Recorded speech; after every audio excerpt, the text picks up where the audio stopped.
여러분 안녕하세요. 안녕하세요. 정말 반갑습니다. 우리 또 외국분도 와 계신데 통역 잘 해주실 거죠? 통역 안 하고 알아들 수 있어요? I'm wondering if you understand what I'm going to say. Alright, okay. 네. I am a doctor of ministry advisor for Andrews University. Really? And one of my doctor of ministry students Uh-huh. is doing his dissertation on preaching. Alright. So that's why I'm here. Really? Thank you. But I'm just really wondering if you understand what I'm going to say. Don't even think about me. Alright, okay. I have this. and Uh-huh, she goes, okay, yeah, alright. Please, whatever. Alright, okay. 사실 오늘 이제 제가 우리 최진성 목사님께 이 서부야영의 강사에 대한 제안을 한 2년 전에 받았습니다. 그 2년 2014년에 이제 중동부 야영회를 마치고 제가 춘천중학교에서 목회를 하고 있을 때인데 왔는데 이제 얼마 후에 이렇게 전화가 와서 이렇게 또 그때 장로님 또 몇 분들 집사님께서 또 춘천까지 이렇게 오셔서 말씀을 하시기를 이제 저녁 설교와 그다음에 또 이제 부스 활동인데 부스에서는 그 설교법을 좀 해달라는 부탁을 하셨어요. 제가 중동부 할 때는 설교법을 안 하고 성소에 관련된 문제를 그 역사상 지구에 존재했었던 7가지의 성소에 관련된 이야기 7성소를 좀 했었는데 이제 설교법은 아마 최진성 목사님께서 이제 제가 제 박사학위 전공이 이제 설교법이에요. 설교법인데 이제 한국에서 특별히 젊은 목회자들을 대상으로 하는 설교 훈련과 설교법 세미나를 이제 많이 합니다. 그래서 한국연합회와 함께 주관돼서 이제 각 학회별로 또 목회자들, 인준, 인턴, 안수 목사들 대상으로 이제 설교법 세미나들을 좀 수십 차례 했죠. 하고 그다음에 이제 또 하다 보니까 우리 평신도 지도자들에게도 필요하겠다 싶어서 올해도 이제 그런 계획들이 후반기에 제가 한국에 돌아가면 좀 잡혀 있고요. 그래서 최 목사님께서 말씀하신 아마 교회의 평신도 지도자들께서 참석하실 분들이 있을 테니까 설교법에 관련된 좀 강의를 해주셨으면 좋겠다라고 이렇게 하셨습니다. 그래서 이 시간이 어떤 특별히 이렇게 은혜를 주는 시간이 아니라 그냥 가르치는 강의의 시간이기 때문에 사람이 많을 거라 생각은 안 했어요. 그러나 이제 4번의 강의입니다. 그렇죠? 오늘과 내일, 그 다음에 수요일, 금요일 4번의 강의 동안 제가 드리고 싶은 말씀들을 좀 함께 좀 드리고 또 목회자로서 설교를 하면서 고민했던 부분들 함께 또 나누고 또 구체적으로 또 어떻게 제가 이제 제목이 뭐냐면 원포인트 사상설교라고 하는 제목으로 그렇게 했는데 이게 이제 무슨 이야기냐면요. 한 10여 년 전에 미국에서 초교파적으로 수천 명의 교인들과 평신도들과 또 목회자들을 대상으로 설문조사를 했습니다. 그 설문조사가 뭐냐면 당신의 목사님이 지난 주일에 했던 설교를 얼마나 기억합니까? 라고 하는 설문조사였어요. 근데 왜냐하면 보통 목사님들이 소위 저희가 말하는 expository sermon, 강해 설교라고 하는 게 15세기에 칼뱅 루터 사람들 중심으로 해서 만들어진 게 강해 설교예요.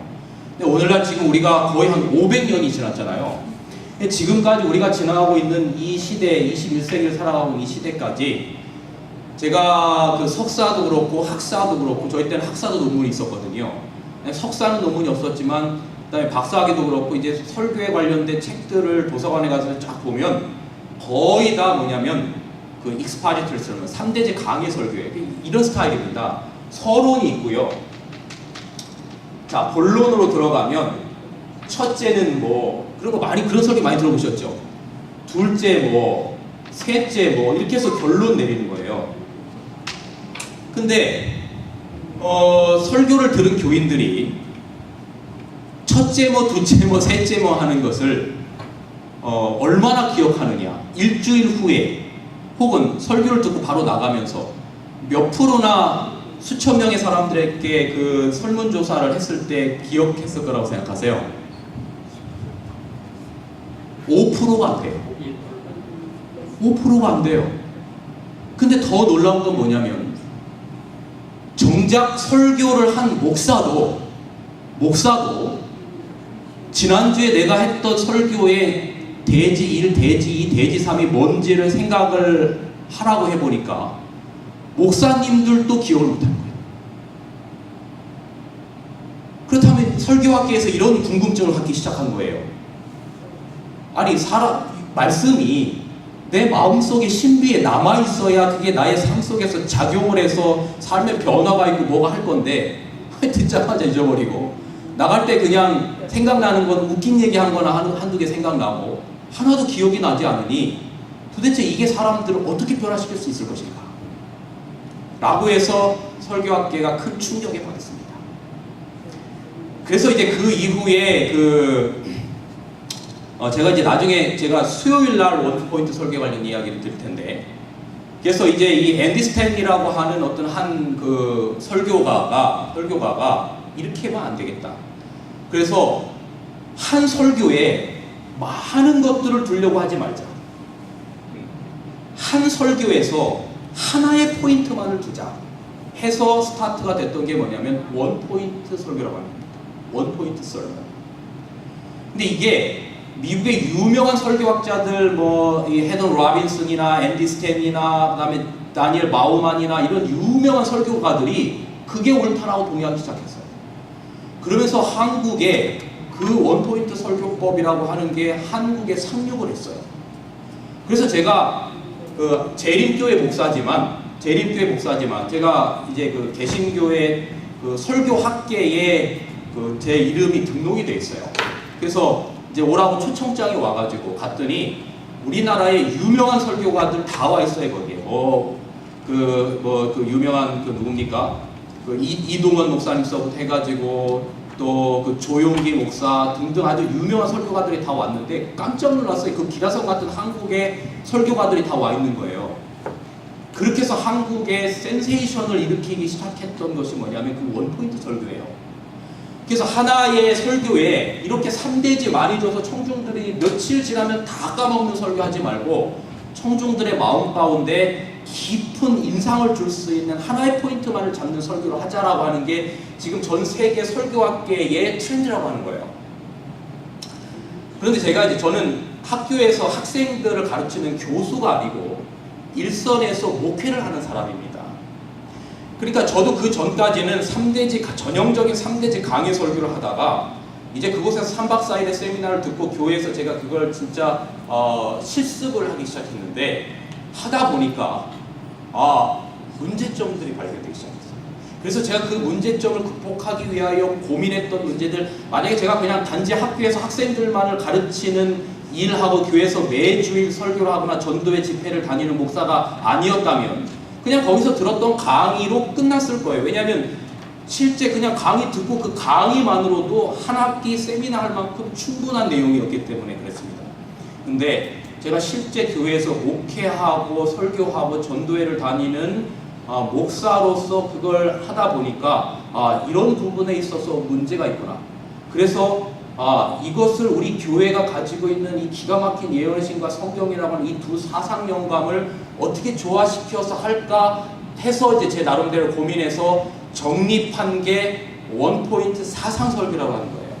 그래서 이제 그게 제가 이제 한국에 있는 우리 재림교회 목회자들과 또 평신도 지도자들과 이제 젊은 목회자들에게 이제 트레이닝을 해오기 시작한 지 4년째 됐고, 아마 지금까지 100번 이상의 이제 설교 세미나를 하게 됐습니다. 그래서 이번 제가 이 서부 야영회를 와서 이런 시간이 늘 주심으로 인해서 감사를 드리고요. 그래서 오늘과 내일과 모레, 그 다음에 금요일까지 4번의 시간 동안 제가 오늘은 이런 이야기를 좀 드리려고 합니다. 설교가 사실은 제가 이제 목사님들을 모아놓고 설교법 세미나를 할 때 참 부담스러운 건 뭐냐면 설교법이라고 하는 것은 이렇게 해야 된다라고 하는 정답은 없습니다. 왜냐하면 설교를 어떻게 하든지 간에 설교가에 따라서 느껴지는 은혜와 느낌이 다 다르기 때문에 청중이 예를 들어서 제가 이제 오늘 저녁에 뭐 여기 청중 몇 명이 앉아있을지 모르겠지만 수백 명이 앉아있다고 하면 이제 설교를 할 거 아닙니까? 설교를 하면 제 설교에 분명히 반응을 하고 눈물을 흘리고 은혜를 받는 사람들이 있을 거예요. 그런데 또 어떤 사람들은 그렇지 못한 사람들도 분명히 있을 거라고요. 그 다음에 또 다른 어떤 설교가의 설교에 대해서 은혜가 있지만 또 은혜를 느끼지 못하는 사람들도 있어요. 이건 뭐냐면 설교법이라고 하는 것은 어떤 하나의 이거다라고 하는 정로의 길은 없어요. 여러 가지 설교들이 있지만 그 많은 것들 가운데 쉽게 설교를 접근해서 너무 힘들지 않게 설교를 그렇게 할 수 있는 것들을 이제 말씀을 드릴 텐데, 그런데 어떤 설교의 어떤 방법이나 테크니컬적인 부분이나 어떤 것보다도 정말 중요한 게 뭐냐면 설교의 사상적인 부분입니다. 우리가 왜 설교해야 하는가? 그죠? 교회의 우선순위가 무엇인가? 설교라고 하는 것이 정말 무엇인가? 이게 말이죠. 설교하는 목회자들이나 혹은 이제 평신도 설교하시는 지도자들이나 말씀을 가르치시는 지도자들이 분명히 사상적으로 정립되어 있지 않으면 어떤 사태가 벌어지냐면 우선순위가 교회의 일 가운데 목회자의 우선순위가 다른 걸로 자꾸 밀려나기 시작합니다. 그래서 바빠서 설교 준비를 제대로 못하고 다른 일이 있어서 제대로 못하고 이렇게 되면 이건 정말 주객이 전도가 될 일이 돼버리지요. 그래서 제가 오늘 이 시간은 이제 아마 제가 시간이 혹시 이제 남으면 제가 원래 내일 하려고 했던 그 프리칭과 썰먼의 차이에 관련된 것을 오늘 바로 이어서 하고, 만약에 부족한 시간이 충분하지 않으면 오늘은 이 사상적인 부분만 먼저 터치를 하고 실제적인 부분은 그냥 내일부터 그렇게 하도록 하겠습니다. 오늘 말씀을 좀 드리기 전에 성경 하나 볼까요? 디모데후서 1장 9절에서 11절입니다. 디모데후서 1장 9절에서 11절. 디모데후서 1장 9절에서 11절. 소서 목사님 혹시 읽어주실래요? 네. 디모데후서 1장 9절에서 11절. 하나님의 우리를 구원하사 거룩하신 부르심으로 부르심은 우리의 행위대로 하심이 아니요 오직 자기의 뜻과 영원한 때 전부터 그리스도 예수 안에서 우리에게 주신 은혜대로 하십니다. 이제는 우리 구주 그리스도 예수의 나타나심으로 말미암아 나타났으니 저는 사망을 패하시고 복음으로서 생명과 썩지 아니할 것을 드러내시니라. 11절까지요. 내가 이 복음을 위하여 반포자와 사도와 교사로 세우심을 입었노라. 우리가 사도자와 또 반포자와 교사로 사도로 세움을 입은 목적을 거기 분명하게 이야기하고 있습니다. 뭐 때문에 그렇다고 말하고 있습니까? 뭐 때문에요? 복음 때문이라고 말하고 있습니다. 근데 그 복음이 뭐와 연결이 되어 있냐면 거기 성경절 보시면 저는 사망을 패하시고 복음으로써 생명과 썩지 아니할 것을 드러내신다고 했어요. 그러면 이 복음은 직결되는 게 바로 뭐냐면 생명입니다. 생명.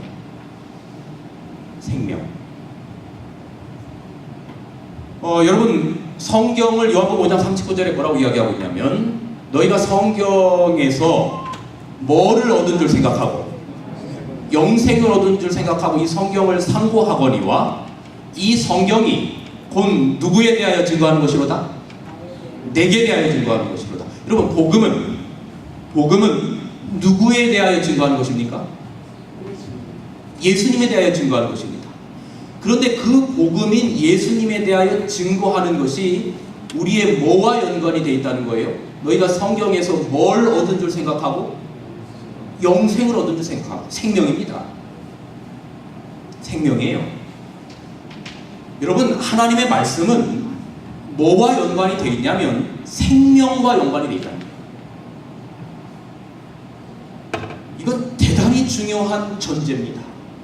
모든 하나님의 말씀을 증거하는 일, 그 일이 설교건, 그 일이 가르치는 일이건, 그 일이 방문해서 뭐 남들에게 그 위로를 주는 일이건 할 것 없이 하나님의 말씀을 편다는 것은 그 말씀을 통해서 죽을 사람이 뭐 해야 된다라고 하는 전제가 있는 겁니까? 살아야 된다라고 하는 생명사상과 연관이 있는 겁니다.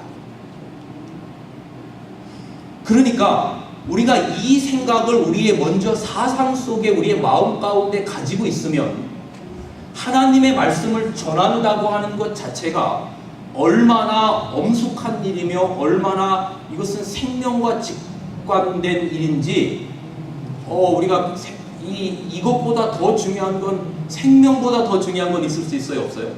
없어요. 그렇다면 목회자나 설교하는 사람이 교회의 다른 모든 일 때문에 바빠서 생명과 연관된 일을 등한시한다라고 하는 것은 있을 수 있습니까? 없습니까? 없습니다. 인터넷에서 설교를 뺏겨서 하는 일이 될 수 있어요? 없어요? 없는 것입니다. 네. 이 하나님의 말씀이 내 안에서 녹아서 그것이 생명이 되어서 하나님의 영 속에서, 영감 속에서 사람들에게 전해진다라고 하는 이 생명 사상을 우리는 분명히 인지하고 있어요. 자, 여기 성경에 제가 첫 시간에 말씀드린 것처럼 이 사상적인 부분을 먼저 좀 말씀을 드리겠다고 했는데요. 여러분 나눠드린 강목에 1강에 관련된 이야기를 제가 좀 먼저 드리겠습니다. 여러분 요새 사람들이 이렇게 나한테 귀찮게 말하지 마 하는 말을 뭐라고 표현하죠? 나한테 뭐 하지 마라고 말합니까? 설교하지 마 그래요. 그런 말 들어보셨어요? 나한테 설교하지 마 그럽니다. 나 뭐 자꾸 이렇게 훈계하고 뭐 이렇게 하려고 하는 걸 듣기 싫을 때 쓰는 말이 뭐냐면 나한테 뭐 하지 마라 그래요? 설교하지 마 그래요. 설교를 듣는 것을 좋아하지 않는 시대에 사람들이 살아가고 있습니다. 특별히 젊은 사람들이 더 해요. 제가 삼육대학교 기도주의를 몇 번 했습니다. 몇 번 할 때 제가 1995년인가요 하고 또 2011년도에 이제 기도주의를 이렇게 해보면 아이들의 반응 정도가 삼육대학 기도주일 강사로 가는 것은 일주일 동안 죽으러 가는 거예요. 왜냐하면 아이들의 반응이 전무합니다. 조금 재미있으면 고개를 드는데 재미없어 버리면 다 자요. 근데 그게 기도주일이라는 기도주일이라고 시험 기간을 말고 아니고 제일 학교에서 제일 중요한 봄과 가을에 하는 축의 기도주일이에요. 리라도. 왜냐하면 우리 교인 아이들의 퍼센테이지가 상당히 낮아요. 낮기 때문에. 근데 1995년인가에 기도주의를 했을 때는 기도주의를 했을 때는 아이들이 설교를 듣기 싫으면 뭐 정도 했냐면 이어폰을 끼고 노래를 듣거나 그 다음에 신문을 보는 정도였어요.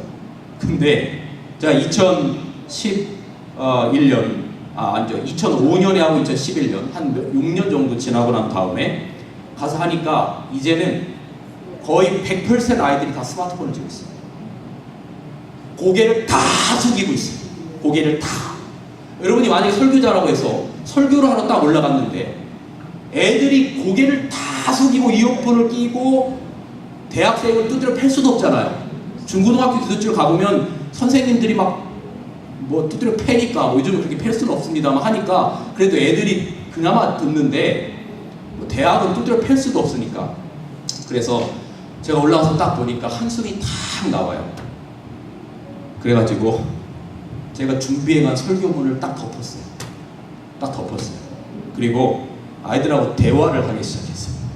어떻게 대화했냐면, 자 여러분, 스마트폰 꺼내세요. 애들이 다 스마트폰 갖고 있으니까 스마트폰 꺼내세요. 고개를 들고 딱 깜짝 놀라요. 그래가지고 제가 뭐 퀴즈를 하나 냈어요. 그래서 내 핸드폰 번호를 갑자기 거기서 컴퓨터로 쳐가지고, 이미 그리고 준비도 안 해가지고 쳐서 앞에 스크린에 이게 내 핸드폰 번호다. 010-7445-6145 한국 제 핸드폰 번호를 딱 띄워가지고 성경 이야기가 아닌 뭐에 대한 질문을, 퀴즈를 하나 내고, 그 퀴즈에 관한 답을 나에게 가장 먼저 보내는 3명을 뽑아서 내가 선물을 주겠다. 그래가지고 뭐 주머니에 돈 몇만 원이 있었어요. 몇만 원을 딱 꺼내놓고 이거 줄 테니까 보내라. 그랬더니 말이죠. 다다다다다다다 거기 수천 명, 한 3천 명이 앉아 있는데 다다다다다 하면서 답이 올라오는 거예요. 그래도 내가 이걸 누가 먼저 하든지 볼 수가 없어요. 옆에 그 학생 종교부장, 총학생이 종교부장 불러가지고 제일 먼저 보내는 3명, 정답을 보내는 3명 그래가지고 거기서 상을 주면서 아이들에게 이야기를 하기 시작했어요. 그러니까 그때 이 아이들이 듣기 시작하는 거예요. 아, 이 목사님이 고리타분한 얘기만 하는 목사님이 아니라 우리에게 뭔가 통할 수 있는 목사님이겠구나.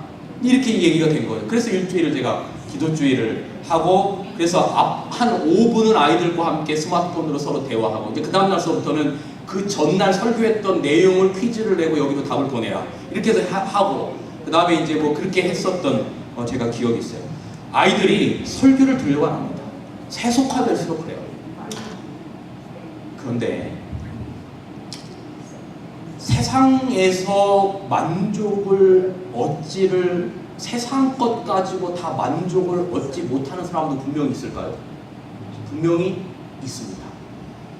기독교에서 신앙에 관련돼서 아주 교회를 비즈니스로 드나들고 이런 사람들 말고, 신앙에 대해서 정말로 관심이 있어 하는 사람, 성경을 제대로 알고 싶어 하는 사람이 몇 프로가 되는지 미국에서 설문조사를 해봤더니 몇 프로가 되는지 아세요? 몇 프로인 줄 아세요? 2%입니다. 2%예요. 지금 한국이 신천지가 난리인데요.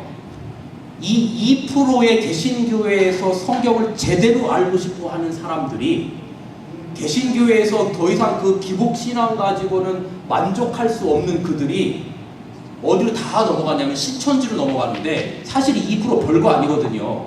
근데 왜 그렇게 문제가 되냐면 그 개신교회에서 아주 굵직굵직한 핵심적인 뭐 소그룹 리더들이나 이런 사람들이 다 넘어오거든요. 그리고 오늘날 교회도 말이죠. 제가 교회에서 제가 저희 교인들에게 말은 안 하지만 제가 이제 집회를, 제가 교회를 담임하고 있기 때문에 교회에 피해가 주지 않을 만큼 이제 집회를 다녀요. 예, 그래서 뭐 1년에 많은 집회들의 요청이 오면 웬만한 집회들은 다 제가 교회를 위하여 다 거절하고, 올해 한 4개 집회만 제가 교회에다 연초에 직원에다가 제가 올해 4번만 나가겠습니다. 그래서 그 중에 하나가 이제 서구야영에 때문에 온 것이고, 그렇게 하는데 이제 어디 가서 집회를 다 이렇게 하잖아요. 그러면 가는데 뭐 예를 들어서 은혜를 많이 받고 그렇게 해요. 근데 막상 제가 저희 교회에서 설교를 하잖아요. 저희 교회에서 설교하면 저희 교회의 모든 사람들이 다 제 설교에 대해서 그렇게 감동하고 그렇게 할까요? 아니에요.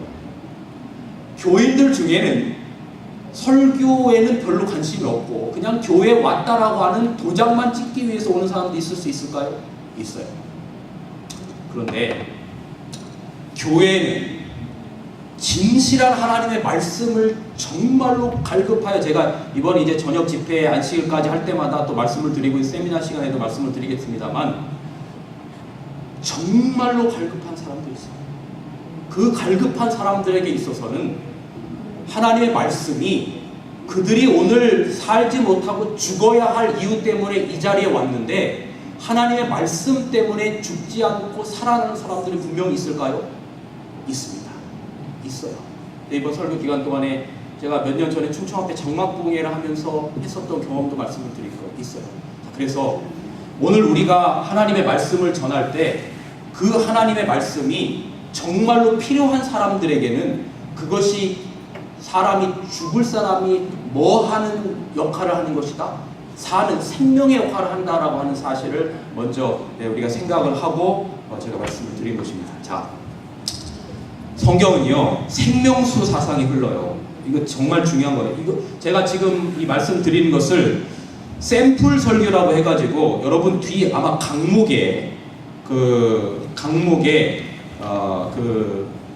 영혼으로 가는 길인가요? 라고 하는 그 뒤에 제가 샘플 설교 2개를 실어놨어요. 원포인트 설교라는 샘플 설교 2개를 거기에 이제 나타냈는데 혹시 여러분이 설교하시는 평신도 지도자들이시면 뒤에 샘플 설교 2개가 있으면 그걸 가지고 교회 가셔서 하셔도 돼요. 그러나 이건 이해는 하고 좀 하십시오. 자, 하나님의 말씀은 생명수입니다. 성경에 생명수 사상이 흘러요. 자, 창세기 2장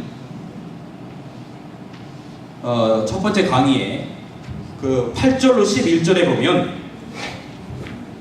제가 시간 때문에 이걸 다 읽지는 않을게요. 설교하는 시간이 아니라 그냥 강의하는 시간이니까.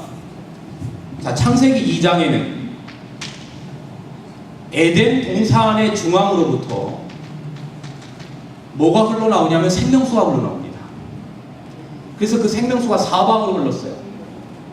그런데 그 생명수가 흘러나가는 그 주변에는 개벽다구가 아니고 나무입니다. 나무. 네, 나무예요. 나무가 이렇게 풍성하게 자라요. 나무가 이렇게 풍성하게 자라고 수많은 열매들이 이렇게 있어요. 에덴 동산입니다. 근데 아담과 하와가 창세기 이제 3장에서 죄를 짓게 되면서 에덴 동산에서 뭐 합니까? 나오잖아요. 에덴 동산에서 나와서 제가 오늘 저녁에도 그 이야기를 간단하게 드리겠지만 이 아담과 하와가 에덴 동산에서 나와서 첫 번째 떨어지는 낙엽을 보았을 때 오늘날 우리가 자식을 잃은 것보다 더 슬펐다고 했어요. 왜냐하면 에덴 동산에서 그런 걸 본 적이 있어요? 없어요? 뭐가 떨어져서 죽는 걸 본 적이 없거든요. 이제 그렇게 됐던 거예요. 그런데 그 다음에 너무 힘들게 살아갈 때마다 그들이 힘들고 어려울 때마다 어디를 갔냐면 그 하나님의 쉐키나가 영광이 지키는 그 생명수가 흘러나오는 에덴 동산을 바라보면서 그들이 아담과 하와가 용기를 가지고 살아갔다라고 그렇게 기록하고 있어요. 자, 그런데 이 똑같은 에덴 동산이 어디에 기록이 되어 있냐면 에스겔서 에스겔 47장에 기록되어 있어요. 여러분 여러분이 그 성경절들은 집에 가서 다 꼭 한번 찾아보셔요. 그 화이트본의 그 부조화 선지자의 말씀도요. 에스겔 40장 6절로 2절에 보면 에스겔의 보면은 여기 보면 어디에서 나오냐면 성소의 중앙에서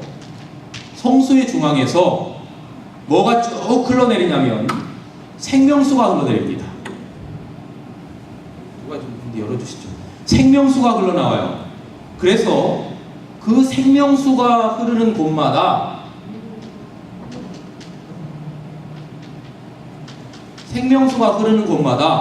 뭐가 번성했다라고 기록하고 있냐면 나무가 번성하고 또 물고기가 살고 그 사막의 땅이 생명이 돋는 땅이 되었다라고 그렇게 기록하고 있어요. 그런데요, 이때가 이 에스겔서를 기록할 때가 약 BC 593년이에요. 이미 북방 이스라엘은 다 멸망하고 남방 유다가 BC 1차가 605년에 멸망하고 2차가 597년, 3차가 586년에 멸망하는 바로 그 시점이에요. 그러니까 가장 암울하고 힘들었던 때입니다. 우리나라도 옛날 일제시대 어렵고 힘들 때 어떤 노래가 있었어요? 물 밑에선 홍선아야 내 모양이 처량하다. 그러니까 우리의 민족의 한과 정서가 다 어디에 드러나 있었던 거예요? 노래 가운데 드러나 있었던 거예요. 그러니까 이 이스라엘 백성들이 북방 이스라엘이 멸망하고 남방 유다가 멸망하는 처자식이 유린당하는 그런 상황. 사실 우리가 말이죠, 이 성경의 이야기들이 그렇게 우리 마음 가운데 깊이 다가오지 않는 이유는 뭐냐면 이게 그냥 글자만으로 남아있기 때문이에요.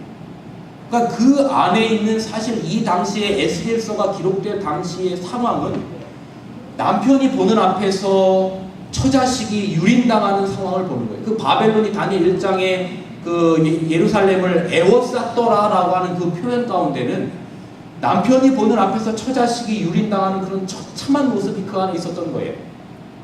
그런 모습이 있는 그런 상황 가운데 하나님께서 이 세상을 살아가야 될 용기가 없는 그들에게 용기를 갖도록 보여주신 게 뭐였냐면 그것이 바로 성소의 중앙으로부터 흘러나왔던 뭐였어요? 생명수였어요. 자, 그런데 성경에 또 한 번 똑같은 에덴의 생명수를 드러내는 장소가 있는데 그 장소가 어딘가 하면 요한계시록 22장입니다. 이 요한계시록 22장의 표현은 에스겔서 47장에서 그대로 빌려왔어요. 그래서 뭐 여러분 아시겠지만 요한계시록은 에스겔서가 상당히 많이 이 베이스로 아주 그 뿌리 깊게 박혀 있습니다. 에스겔서와 요한계시록, 그다음에 다니엘, 이 세 책들은 아주 깊은 관련을 가지고 있는 책인데, 여러분 요한계시록 22장 1절로 3절에도 보면, 자 이제는 어디에서부터 생명수가 흘러나오냐면 하나님의 보좌로부터 흘러나옵니다. 그래서 보좌로부터 생명수가 흘러나와서 또 그 물이 흐르는 곳마다 나무가 번성하고 또 달마다 12가지 실과를 맺히고, 이게 에스겔서에 그대로 나오는 표현이거든요. 이렇게 나와요. 자, 그런데 여러분, 요 요한계시록이 기록될 당시는 약 AD 95년경이에요. AD 95년경은 시대적인 배경이 어떤 배경인지 우리가 잘 압니다.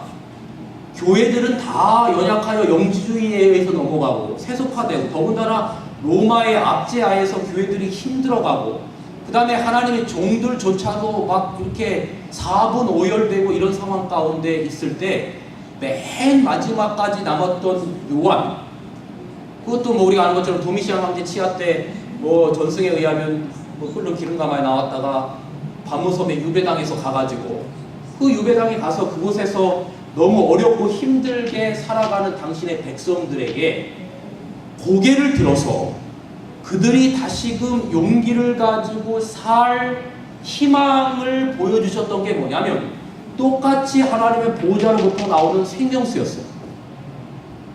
그러니 창세기 2장은 생명수가 이 에덴의 중앙으로부터 흘러나왔고, 그 다음에 에스겔서 47장에는 성소의 중앙으로부터 생명수가 흘러나왔고, 그 다음에 요한계시록 22장에는 보좌의 중앙으로부터, 하나님의 보좌의 중앙으로부터 생명수가 흘러나왔어요. 자, 그렇다면 여러분, 우리가 궁극적으로 어디 들어가려고 그렇게 우리가 신앙생활 하는 겁니까? 이 장막궁에도 오고 믿음대로 살려고 하는 궁극적인 이유가 뭐예요? 어디 들어가려고 하는 거예요? 하늘 가고 싶은 거예요. 그죠? 우리 모두 여기 다 가고 싶잖아요. 그런데 여기 갈 때까지 우리가 이 땅에서 삶을 살아야 돼요. 그럼 이 땅에서 삶을 살 때 오늘날을 살아가는 이 지치고 피곤하고 고달픈 당신의 백성들이 어디에서 위로를 얻고 어디에서 살아가야 될 희망을 얻을 수 있겠는가? 그래서 이 하늘에 이르기 전까지 이 땅에 생명수의 역할을 할 수 있는 곳을 하나님께서 우리에게 주셨는데, 그게 바로 어딘가 하면 그게 바로 교회라고 하는 거예요. 이건 제 이야기가 아니에요. 여러분 거기에 그 강목 한번 보세요. 강목. 자, 네 번째 그 교회 부분, 사도행적 12페이지를 제가 읽겠습니다. 한번 보세요. 사도행적 12페이지. 강목 다 보시죠. 주께서 당신의 이름이 영화롭게 될 수 있도록 어디를 통하여 성취하고자 하시는, 교회를 통하여 성취하고자 하시는 놀라운 사업이 있다. 치유의 강에 대한 에스겔의 이상 가운데 이 사업이 나타나 있다. 이 물이 동방으로 흘러 아라바로 내려가서 바다에 이르리니 이 흘러내리는 물로 바닷물이 소성함을 얻을 것이며, 이 강물이 이르는 곳마다 번성하는 모든 생물이 살고, 강 좌우가에는 각종 먹을 실과나무가 자라서 그 잎이 시들지 아니하며 실과가 끊치지 아니하고 달마다 새 실과를 맺으리니 그 물이 성소로 말미암아 나오니라. 그 실과는 먹을만하고 잎사귀는 약재료가 되리라. 이게 에스겔 47장에 나오는 얘기거든요. 그런데 이 치유의 생명의 강에 대한 이상을 어디를 통하여 성취하고자 하신다고요? 어디를 통하여? 여기에? 교회를 통하여. 교회를 통하여. 자, 보세요. 교회를 통하여 생명수가 흘러나와서 힘들고 가라고 지친 영혼들을 살 수 있는 희망을 주게 하겠다 하셨어요. 그럼 보세요. 창세기 2장에는 이 땅의 고통 가운데 살아가는 사람들이 바라봤던 이 생명수가 어디로부터 흘러나왔냐면 에덴의 중앙으로부터 흘러나왔고, 에스겔 47장에는 이 BC 593년경을 이 시대를 살아가고 있는 수많은 당신의 북방 이스라엘은 멸망하고 남방 유다는 초토화되고 고통 가운데 살아가는 당신의 백성들에게 살아갈 용기와 힘을 얻는 생명수가 어디로부터 흘러나왔어요? 성소의 중앙으로부터 흘러나왔고, 요한계시록 22장에는 하나님의 보좌로부터 생명수가 흘러나왔다면 이 사업이 교회에 맡겨졌다면 여러분, 교회에 어디를 통하여 생명수가 흘러나와야 됩니까? 네, 그게 정답이에요. 이게 오늘날 교회가 존재하는 목적입니다. 그런데 자칫 잘못하면 오늘 우리의 교회의 우선순위가 바뀌어버릴 수가 있어요. 제가 전에 목회하던 춘천중앙교회는 교회에서 무슨 사업을 했냐면 어린이 사업을 했어요. 아동센터 사업을 했어요. 아동센터. 그게 아주 전통 있는 춘천중앙교회의 교회에서 하는 사업입니다. 근데 그 아동센터 직원들이 다 우리 교인이에요. 우리 교인. 근데 이 교인들이 말이죠, 아동센터 일을 하느냐고, 교회 일이에요. 자기들은 나름대로 물론 돈을 받고 하지요. 그게 직업이니까. 교회 일을 하느냐고 힘이 들어가지고 금요일날 아동센터 마치고 나면 교회를 안 오고 그냥 집으로 가버려요. 무슨 일 하느냐고 힘이 들어서? 교회 일 하느냐고 힘이 들어서. 지금 제가 목회하는 동구릉 교회는 교회가 영어 문화원을 오랫동안 전통 있게 하는 교회입니다. 한국은 영어에 관련된 관심이 높으니까 아주 전통 있는 교회예요. 근데 역시 저희 교회도 그 문화원 원장서부터 선생님들이, 저희 다는 아니지만 일부가 저희 교인이에요.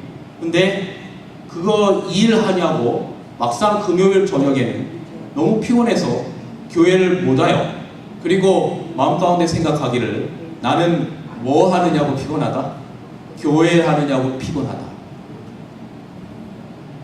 근데 이게 일반 평신도들이라면 익스큐즈 될 수 있을지도 모르겠어요. 그런데 자칫 잘못하면 교회 목회자들도 혹은 교회를 지도하는 평신도 지도자들도 이런 위험성에 빠질 수 있다는 얘기예요. 교회 다른 일들이 너무 바빠요. 뭐 한국에는 목사가 큰 교회들은 안 그래도 시골 교회들은 운전하는 일서부터 해가지고 교회 잡무서부터 해서 주보 만드는 일서부터 해서 헤아릴 수 없는 수많은 잡다한 일을 하느냐고 정말로 해야 될 이 생명수가 나오는 말씀 사역을 못할 수 있다라고 하는 것이죠. 네. 그래서 하나님께서 이것을 교회에게 맡기셨는데, 교회의 생명수가 흘러나오는 곳은, 그것은 바로 교회라고 한다면 어디가 돼야 되는 거예요? 강단이 돼야 되는 거예요. 그리고 또 하나님의 말씀이라고 하는 것은 강단에서만 전하는 건 아니에요. 내가 어디 가서 개인적으로 1대1로 전할 수도 있고, 혹은 병원 방문을 갈 수도 있고, 여기서 말하는 강단이라고 하는 표현은 하나님의 말씀이 전해지는 곳, 그곳이 어디라 할지라도 그곳이 우리 하나님의 백성들, 특별히 교회 지도자들이 해야 될 가장 첫 번째 되는 우선순위라고 하는 것이죠. 자, 그런데 제가 여기까지만 말씀을 드리면 꼭 교회의 생명사상, 이 영적인 책임은, 말씀에 대한 책임은 누구에게만 있는 것처럼 느껴지냐면 목회자나 혹은 뭐 교회를 치리하는 지도자들만의 그 어떤 책임이라고 생각할 수 있어요. 그러나 자, 여기 한번 보세요. 자, 고린도전서 3장 16절에 보면 너희가 하나님의 뭐인 것과 성전인 것과 하나님의 성령이 너희 가운데 계심을 너희가 알지 못하느냐고 했어요. 그러니까 오늘 우리의 시대에는 우리의 마음 가운데 하나님께서 함께 계시면 그곳이 하나님의 뭐가 된다고 하는 거예요? 성전이 된다고 하는 거예요. 자, 그러면 여기 그 그리스도인 선교봉사 105페이지 혹시 좀 아무 분이나 좀 읽어주시겠어요? 제가 저녁을 위하여 좀 목소리를 조금 세이빙하려고 합니다. 그 그리스도인 선교봉사 105페이지 하나님의 말씀을 받은 마음은 거기 좀 어느 분 한번 읽어주실래요? 하나님의 말씀을 받은 마음은 증발하는 연못과 같지도 않고 그물을 저장하지 못하는 터진 웅덩이와 같지도 아니하다. 그것은 마르지 않는 샘물을 받아 흘러가는 산속의 냇물과 같아서 그 시원하고 맑은 물이 바위에서 바위로 흘러내려 필요한 사람들과 목마른 자들과 무거운 짐진 자들을 소생시켜줄 것이다. 그것은 끊임없이 흐르는 강과 같아서 흘러감에 따라 점점 깊고 넓어져서 마침내 그 생기를 주는 물이 온 세계에 퍼질 것이다. 졸졸거리며 흐르는 시내는 그 뒤에 실록과 풍요한 선물을 남기고 흘러간다. 그 언덕에 있는 풀은 더욱 싱싱하고 푸르며 나무들은 더욱 푸름이 짙고 더욱 많은 꽃들을 피우게 된다. 여름에 뜨거운 열로 인해 풀이 타죽고 갈색 땅이 드러날 때에도 강줄기를 따라 푸른 실록의 선이 이어질 것이다. 예, 고맙습니다. 자, 하나님의 말씀을 받은 뭐는? 마음은 그랬어요. 마음은 그것이 어떤 이 갇혀있는 어떤 그런 못과 같지 않고 그 샘물이 계속해서 시원하게 흘러서 계속해서 흘러가면서 이 죽어가는 갈색의 땅에 실록이 풍성해지고 그 다음에 그것이 가는 곳마다 나무와 푸르름이 짙고 꽃이 피고 하겠다는 거예요. 여러분, 이게 지금 무슨 똑같은 이야기를 하고 있는 겁니까? 자, 보세요. 창세기 2장서부터 여러분이 저에게 지금 들은 이 이야기를 교회에 가서 강의하셔가지고 훌륭한 하나의 원포인트 설교가 돼요. 제가 지금 말씀드리는 게 셋째 날과 넷째 날 말씀드리는 원포인트 설교의 흐름의 핵심입니다. 자, 창세기 2장의 에덴 동산 중앙으로부터 생명수가 흘러나왔고 에스겔 40장의 성소의 중앙으로부터 요한계시록 22장의 보호자의 중앙으로부터 그 다음에 교회의 강단, 말씀이 전해진 곳으로부터 생명수가 흘러나왔어요. 자, 그렇다면 이것이 오늘 우리들에게는 말씀을 받은 뭐가? 마음, 우리의 마음이 하나님의 말씀을 진심으로 받으면 그것이 우리의 마음 가운데 감동이 있고 감격이 있어서 그것이 흘러 넘치게 되는 거예요. 그러면 그 말씀이 넘쳐서 다른 사람들에게 전해지면 그게 바로 뭡니까? 선교예요. 그게 선교예요. 그러니까 여러분, 오늘날 선교라는 게 교인들을 앉혀놓고 여러분 선교해야 됩니다, 뭐 선교해야 됩니다 아무리 외쳐보세요.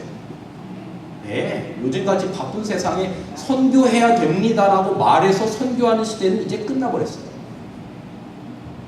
이제 끝나버렸어요. 그러면 오늘 여기에 말씀에 따르면 교인들이 강단에서 흘러나오는 메신저의 말씀을 통해서 그들의 마음이 정말로 뜨거워져서 내가 이것을 전하지 않고는 견딜 수 없게 되면 그 뜨거워진 마음을 남들에게 전하지 않고는 견딜 수가 있어요, 없어요? 없어요. 제가 혹시 설교법 세미나 하다가 뭐 저희 개인 예화를 좀 드리면서 혹시나 그것이 두려운 것은 그 저희 자랑이 되지 않기를 바랍니다. 그 저희 교회, 제 전에 춘천 중학교도 그렇고 지금 동그릉교회도 그렇고 저희 교회는 손님들이 항상 많이 와요. 손님들이 항상 많이 오는데 그 손님들 중에 제가 전에 그 춘천에 있을 때는 누군지를 절대 밝히지 않고 교회를 오는 분들이 꽤 많았어요.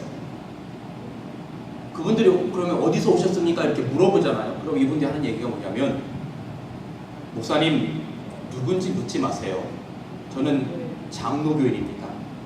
단 목사님의 말씀을 듣기 위해서만 오고 왔다 갔다 하고 자기는 장로교회 소속이니까 그냥 다른 건 묻지 마시고 그냥 목사님 말씀만 듣고 갈 수 있도록 해주세요. 그 다음에 그 교인들이 담임 목사의 말씀이나 어떤 그 교회의 지도자 리더의 말씀이 자기가 들어도 마음에 은혜가 있으면 어떤 내가 사랑하는 구도자, 정말로 구원하고 싶은 이 구도자를 그냥 데려오지 말라고 해도 뭐 하냐면 데려가요. 근데 내가 들어도 들을 게 없고 내가 들어도 졸려 죽겠는데 내가 아끼는 구도자를 데려올 리가 있어요? 없어요? 없어요. 그러니까 저는 이 교회의 부흥이라고 하는 것은 이제 오늘날 교인들에게 여러분 전도해야 합니다. 전도해야 됩니다. 아무리 얘기해서 그게 먹히는 시대가 아니라 교인들의 마음이 이 정말 하나님의 말씀을 통해서 여기 말하는 것처럼 그 뜨겁고 말라버린 그 물에 생명수가 흘러가듯이 그래서 초록이 실록이 우거지듯이 그의 마음 가운데 뜨거워지면 그것이 사람들에게 전하지 않고는 견딜 수 없는 마음을 가져서 흘러나갈 때 그게 뭐가 된다라고 하는 거예요? 선교가 된다라고 하는 거예요. 여러분 그래서 이 말씀을 받은 마음이 사람들에게 뭐 하게 되는 거예요? 전하게 되는 거예요. 제가 어제 왔는데 여기 제가 엊그저께 여기 이제 캐나다 밴쿠버 교회 집회를 하고 그다음에 이제 어제 엊그저께 저로 왔습니다. 왔는데 어떤 한 그 저 멀리서 오신 목사님 사모님이라고 하셔요. 어떻게 뭐 저를 아시고 이렇게 인사를 하다가 그 옆에 계신 분을 소개하는데 목사님 지금 여기 오신 분은 장로교회 권사님입니다.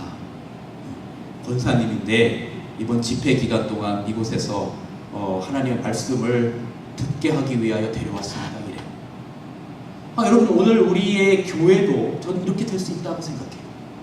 오늘 우리의 말씀 가운데 하나님의 성령께서 역사하셔서 정말 우리 목회자나 교회의 우선순위가 생명을 전하는 하나님의 말씀이 우선순위가 됐을 때 이 교회가 파이프린도 그랬잖아요. 준비가 되면 죽어가야 될 많은 영혼들이 이 교회로 오게 될 것이라고 말했어요.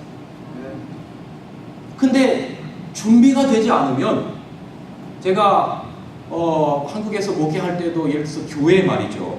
목회하는 교회에 교인들끼리 어떤 분열의 문제가 있으면 결단코 교회가 성장하지 않아요. 교인들끼리 말씀으로 하나가 되고 말씀으로 뜨거워지면 저는 정말로 확신하건대 하나님께서 그 교회의 영혼들을 분명히 보내주셔요. 그런 경험들을 정말 많이 했어요. 그래서 오늘 우리 교회가 하나님의 말씀이 살아있는 교회가 되기를 간절히 바랍니다. 그래서 적어도 오늘 여기 오신 분들은 아마 혹시 이제 제가 오늘 저녁에 설교를 하고 내일 다른 분들이 오신다면 그것은 어디를 가야 될지 이렇게 모르고 어디 가서 앉았는데 오늘 저녁에 예를 들어서 유창준 목사님 설교 들어보니까 한번 가서 들어봐야 되겠다라고 해서 오신 분들일 것이고 여기 계신 분들은 그런 거 전혀 저 유창준 목사가 누군지도 잘 모르는데 여기 오늘 앉으셨다라고 하는 건 여기 계신 분들은 적어도 하나님의 말씀을 어떻게 전하고 이런 거에 관해서 관심이 있는 분들이기 때문에 앉으셨을 거라고 생각이 들어요. 그래서 이번 한 주간 동안 제가 이제 오늘 이 사상적인 부분에 관련된 말씀을 드렸고요. 그 다음에 그 첫째 강목 그 뒤에는 뭐 여러 가지 많은 이야기들이 있는데 그 모든 것들은 다 이제 스킵하고 그 마지막에 설교로 희망을 되찾은 사람들 거기를 한번 읽어보겠습니다. 자, 이번에 또 다른 분이 한번 좀 읽어주세요. 1강 마지막에 설교로 희망을 되찾은 사람들. 설교를 이제는 참으로 영적인 투쟁이다. 그러나 설교단에서 내려왔을 때 누군가가 설교로 말미암아 예수님을 향해서 발걸음을 힘있게 옮기게 되었을 때 설교자는 보상을 받는 것이고 희열과 보람이 충만한 것이다. 설교는 정말로 목회자의 우선순위가 되어야 합니다. 여러분, 설교자의 보상은 물론 설교하고 강사료 같은 게 있기는 하지만 설교자의 보상은 강사료가 아니잖아요, 그죠? 네, 제가 오늘 저녁에 설교할 때 오늘인가 며칠 후에 어떤 그 충청 앞에 장막궁의 경험에 한 이야기를 할 거예요.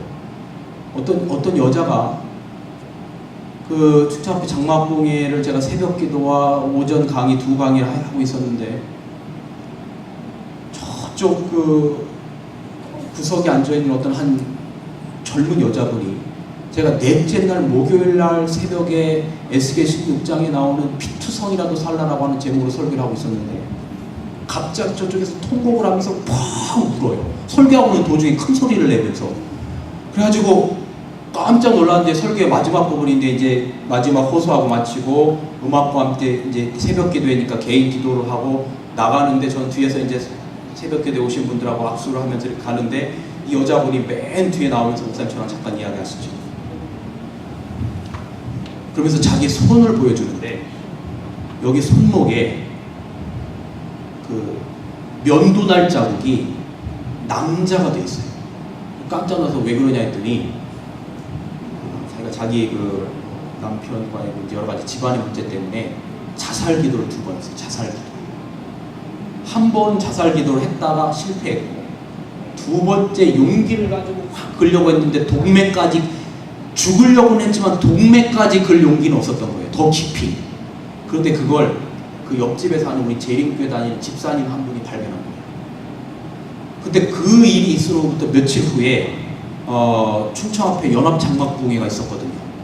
그 연합장막부흥회 우리가 이런 하나님의 말씀을 하는 기회가 있으니 당신 한번 가보라고, 같이 가자고 내 소원이라 그래서 그 사람을 데려갔어요.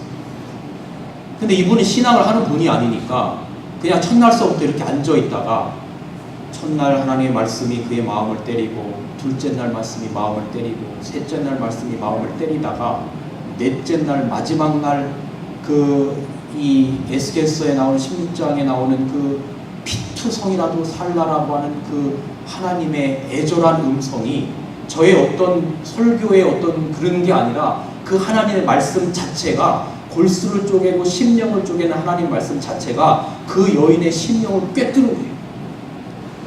근데 그러니까 설교하는 도중에 저쪽에서 자기도 모르게 소리를 크게 내면서 팡 하고 울어요.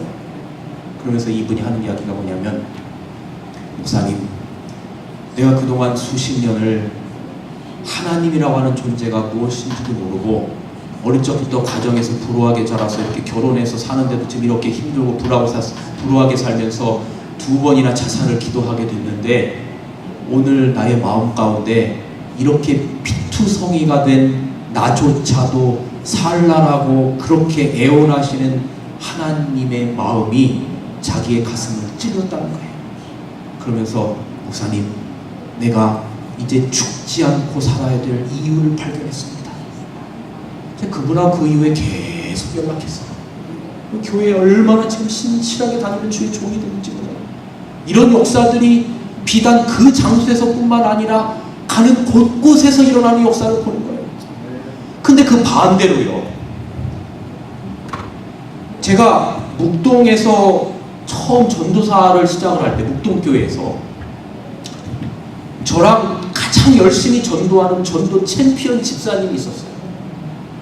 이 집사님이 저랑 아주 열심히 전도인데 제가 이제 전도사 2년을 마치고 저 강원도 인제라고 하는 곳에서 인준 목사 3년을 보내고 그 다음에 이제 삼육대학에 가서 학생들을 가르치고 그 다음에 이제 교수로 그 파송 목사 겸임 교수로 그 다음에 이제 서울 삼육 고등학교에 가서 교목을 하고 그 다음에 제가 이제 설교학을 좀 더 공부하고 해야 되겠다. 또 그때 이제 또 연합회 계셨던 홍명강 연합회장님이 이렇게 뭐 저한테 또 얘기를 하고 하셔서 이제 공부를 하러 아야스로 유학을 가서 4년의 유학을 마치고 한국에 돌아와서 제가 제일 먼저 찾았던 집사님이 그 유학 가기 전에 그 집사님하고 연락을 가끔 했었거든요. 그 무슨 집사님이신데 찾았는데 깜짝 놀란 건 뭐냐면 한국의 그 뭐 한동안 그 성령 문제로 시끄러웠어요. 뭐 성령을 부인하고 이런 저쪽 제가 누군지 구체로 거명은 안 할게요. 저쪽 강원도 쪽에 그렇게 주장하고 뭐 있는 사람들이 있는데 이분이 거기로 넘어간 거예요. 근데 제가 춘천중앙교회 이제 유학을 마치고 발령을 받아가서 목회를 하는데 그쪽에서 목회자들에게 막 무슨 뭐 그 예수님 오실 날짜를 뭐 정해가지고 이때 예수님 오신다 이렇게 두꺼운 책과 왜 성령이 하나님이 아닌지 뭐 이런 책들을 막 잔뜩 보내왔는데 깜짝 놀란 게 뭐냐면 그 책을 보낸 사람의 그 그러니까 발신인자의 주소에 그 집사님의 이름이 대문짝만하게 찍혀있는 거예요. 그 집사님이 거기에 자금줄 재력이 있는 분이었거든요. 자금줄을 대는 역할을 하고 있는 거예요. 깜짝 놀랐어요. 정말 그렇게 근데 이분이 말씀에 대한 열정이 있었어요. 그래서 뭐 저랑 이제 그 전도사신 분이었지만 성경 공부를 많이 하고 막 이렇게 했는데 여러분 아까 제가 2%라고 말씀드렸어요. 2%. 하나님의 말씀을 정말로 신실히 알기를 원하는 사람이 뭐 더 될 수도 있어요. 이건 그 미국의 설문조사의 결과니까 말이죠. 사람들이 하나님의 말씀을 교회에서 영적으로 충족되지 못하면 목이 마르면 오염된 물도 마시러 갈 수 있다고 하는 걸 기억하셔야 돼요. 제가 군대에 있을 때 전경 출신이거든요. 막 대모 한참 많을 때 여름에 훈련을 받는데 이 방독면을 쓰고요. 그 위에 화이바를 쓰고 돌에 맞아도 아프지 말라고 진압복 이렇게 두꺼운 옷을 입고 막 뛰어다니면요. 진짜 그야말로 이 두꺼운 대나무로 만들어진 진압복이 짜면 밖에서 그냥 물이 줄줄 흐르만큼 땀이 그렇게 흐르는데 목이 얼마나 마르겠어요. 근데 데모가 한번 크게 시작되면 막 6시간까지도 이어져요. 그러면 내가 갖고 간 그 수통에 물이 다 떨어지면 물을 먹을 수가 없어요. 그러니까 옛날 뭐 저는 6.25를 겪은 세대도 아니지만 어른들이 뭐 6.25 전쟁 때 뭐 오줌 받아 마셨다는 이야기가 이해가 가더라고요. 어떻게 했냐면 그냥 아무 화장실이나 길 가다가 그 공중 화장실 들어가서 더럽고 깨끗하고 상관없이 그거 물 틀고 물 꿀꺽꿀꺽 마시는 거예요. 뭐 하니까? 목마르니까.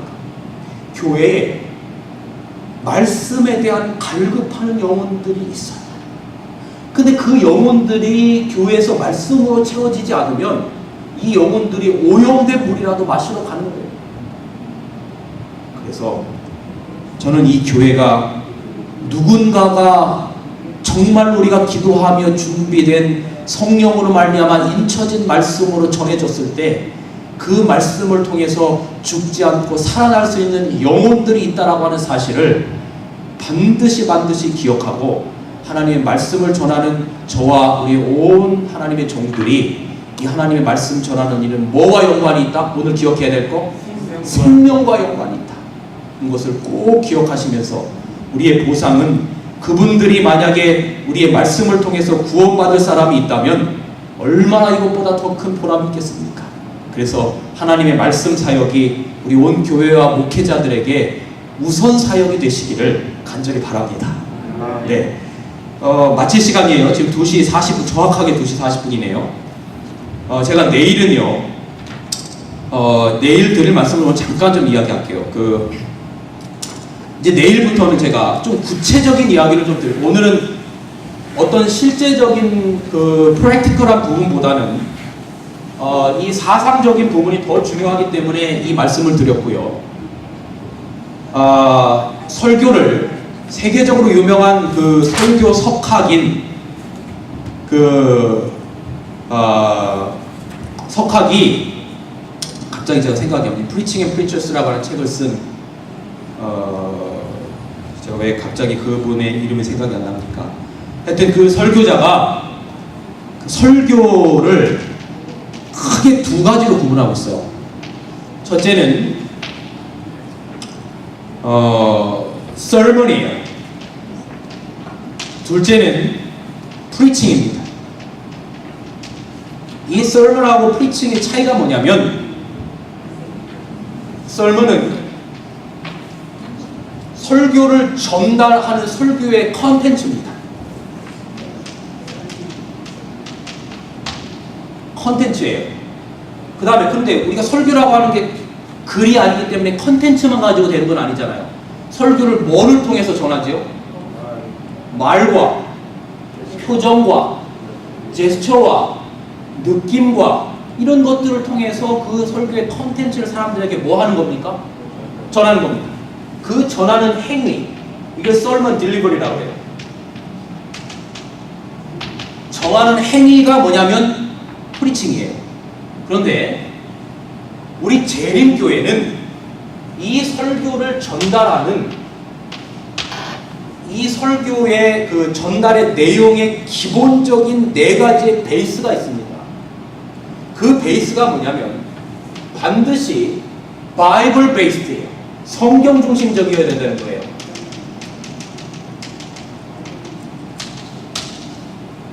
그러니까 일반 개신교 많은 목사님들 가운데 성경절 하나만 딱 찾고 덮고 무슨 뭐 정치 얘기하다 개그 얘기하다 뭐 이렇게 얘기하다 도덕 얘기하다 도덕 얘기도 감동은 있을 수 있나요? 감동 있지요. 근데 그것은 설교가 아니에요. 그건 내 생각이에요. 그래서 반드시 성경 중심적이어야 돼요. 내일 제가 요 하나하나의 깊은 의미를 다 설명드릴 거예요. 이건 정말 중요한 의미예요. 두 번째는 그리스도 중심이에요. 반드시 뭐 중심이어야 되냐면 설교는 그리스도 중심이어야 돼요. 설교의 본문이 어디를 택했든지 간에 그 안에 그리스도가 드러나 있지 않으면 그것은 그리스도 중심적인 설교가 아니에요. 왜냐하면 요한복음 5장 39절에 너희가 성경에서 영생을 얻은 줄 생각하고 성경을 상고하거니와 이 성경이 곧 누구에 대하여 증거하는 것이라고 그랬어요? 내게 대하여. 나는 예수님이잖아요. 근데 절대적으로 그리스도 중심 설교가 돼야 되고, 세 번째는 우리 재림교회에 주신 또 다른 하나의 사상 영감이 있습니다. 예언의 신입니다. 이건 우리 재림교회만 있는 거죠. 예언의 신적인 사상과 이 성경의 사상을 우리가 잘 살펴보아요. 근데 이건 조금 아주 영어로 트리키하다는 표현을 쓰죠. 뭐죠? 아주 조심스러운 부분이에요. 그러나 제가 이걸 어딜 가든지 꼭 말씀드립니다. 예언의 신 중심적인 설교라고 하는 게 예언의 신의 어떤 쿼테이션을 내 설교에다 집어넣고 말한 것이 예언의 신 중심적인 설교가 아니에요. 이 예언의 신 중심적인 설교라고 하는 것이 무엇인지 제가 내일 말씀드릴 거예요. 다음, 네 번째는 사상 설교입니다. 이건 제가 강조하는 얘기예요. 요건 다 강조합니다. 다른 설교를 공부한 사람들은. 근데 이건 제가 강조해요. 설교의 종류가 참 많아요. 내일 말씀 많은데 이건 제 개인적인 확신은 성경은 하나님이 우리에게 주신 사상 영감입니다. 그죠? 사상 영감이라고 하는 것은 설교의 성경 본문의 내용 안에 하나님의 사상이 숨어져 있다는 거예요. 자, 예언의 신도 사상 영감입니다. 우리는 축자 영감으로 믿지 않아요. 사상 영감이라고 믿어요. 그렇다면 예언의 신 중심적인 설교도 그 안에서 그 사상을 끄집어내서 말할 수 있어야 돼요. 그래서 이 부분에 관련된 이야기를 내일 제가 말씀을 드리고, 또 하나는 이 프리칭인데 이 설먼 딜리버리에 관련된 부분인데, 이거는 제가 전도사들에게 이것만 3일을 강의합니다. 어떻게 전달할 것인가 하는 부분. 똑같은 설교문을 주고 10명의 전도사님들에게 설교를 해보라고 시켰어요. 근데 똑같은 원고문인데 다 같을까요? 다 다를까요? 다 달라요. 여러분들도 강사 목사님을 많이 접해보셨을 거예요. 어떤 분은 설교만 하면 웃기는 분이 있어요. 우리 한국의 엄보성 목사님. 이분은 설교만 했다고 사람을 배꼽을 작게 만들어. 어떤 분은 설교하면 울리는 분이 있어요. 김정권 목사님. 이분은 또 설교하면 사람을 울려요. 어떤 분은 설교만 하면 재우는 분이 있어요. 이건 뭐냐면 설교의 전달 때문에 그렇습니다. 영감이 있다 없다를 어떻게 봐요? 설교에 영감 있느냐 없느냐? 아니요. 전달자야. 영감 있는 설교다. 제 개인적인 느낌으로 글쎄요, 그걸 어떻게 딱 하나로 이렇게 뭐 딱 A라고 하는 것으로 정할 수는 없다고 생각해요. 왜냐하면 아까 말씀드린 것처럼 A라고 하는 목사님의 설교에 대해서 은혜를 받는 사람이 있고 은혜를 못 받는 사람이 있고, B라는 목사님의 설교에 대해서 은혜를 받는 사람이 있고 은혜를 받지 못하는 사람들이 있어요. 그래서 어떤 그 하나로 딱 볼 수는 없겠지만 일단은 가장 기본적으로 그 전하고자 하는 메시지가 나 중심이냐, 아니면 그 안에 정말로 그리스도가 살아있느냐 라고 하는 것이 가장 중요한 문제라고 생각해요.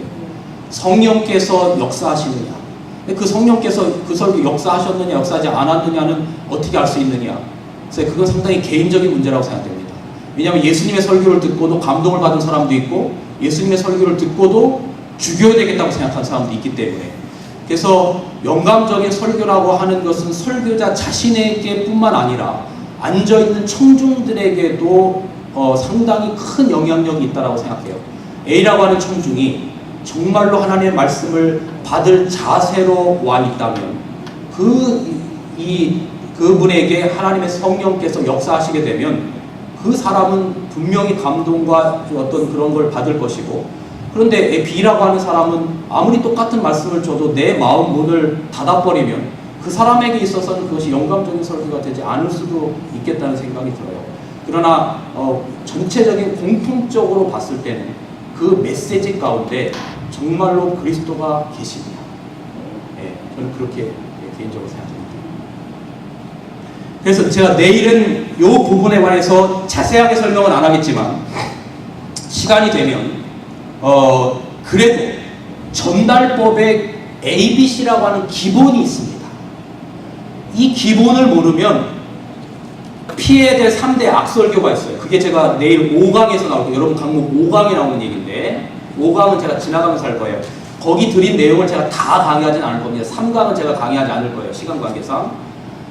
그런데 첫 번째 설교가 뭐냐면 거치는 설교예요.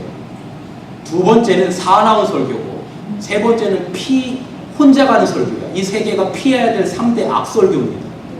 거치는 설교는 뭐냐면 설교를 하려고 하는 사람은 전혀 누구를 어떤 막 타겟을 두고 때리려고 하는 설교가 아닌데 전달법이 잘못돼서 앉아있는 사람이 지금 저거 나 때리려고 하는 설교구나 라고 듣는 거예요. 그럴 수 있나요? 있습니다. 이건 전달법이 분명히 잘못돼서 그래요. 두 번째는 사나운 설교, 혼자 가는 설교, 내일 다 설명드리겠습니다. 그래서 이 기본적인 전달법의 ABC가 있어요.